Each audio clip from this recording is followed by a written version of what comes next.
ലാലേട്ടൻ ഞാൻ വരയ്ക്കുമെന്ന് പറഞ്ഞപ്പോൾ തൊട്ട് ലാലേട്ടൻ എന്നോടൊരു പെയിൻറ്റിങ് ചോദിക്കുന്നുണ്ട്.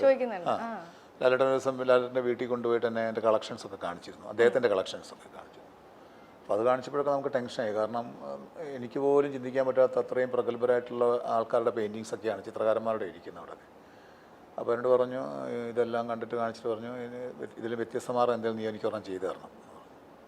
അപ്പം അങ്ങനെ ആലോചിച്ചപ്പോഴാണ് ലാലേട്ടൻ ഈ നായ്ക്കുട്ടികളെ ഭയങ്കര ഇഷ്ടമാണെന്ന് അറിഞ്ഞപ്പോഴാണ് ഞാൻ ആലോചിച്ചു, ലാലേട്ടൻ തന്നെ അഭിനയത്തിലൊരു വിസ്മയമാണല്ലോ. എന്താ പറഞ്ഞാൽ എത്രയോ ഭാവങ്ങൾ മുഖത്ത് കൊണ്ടുവരുന്ന ഒരാളാണ്.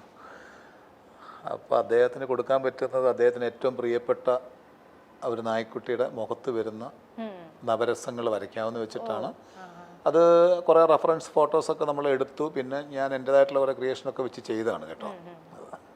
ഭയങ്കര രസമായിരുന്നു അത് കാണാനായിട്ട്. അതാ ഞാൻ ചോദിച്ചത്. കാരണം വെച്ചാൽ എനിക്ക് ഇക്കയെ കാണാൻ കിട്ടിയ ഒരു അവസരം ഞാൻ എന്താണെങ്കിലും ചോദിക്കണമല്ലോ, അതുകൊണ്ട് ഞാൻ ചോദിച്ചു പോയതാണ്. ആ ഒരു എന്താ പറയാ, ഇക്ക ആ കൊടുക്കുമ്പോൾ ആ ഒരു പെയിന്റിങ് നമ്മുടെ ലാലേട്ടന് കൊടുക്കുമ്പോഴത്തേക്കും ഇക്കയുടെ മുഖത്തുണ്ടായിരുന്ന ആ ഒരു സന്തോഷം, അത് നമുക്ക് ആ ഒരു വീഡിയോയിൽ തന്നെ നമുക്ക് കാണാനായിട്ട് പറ്റും.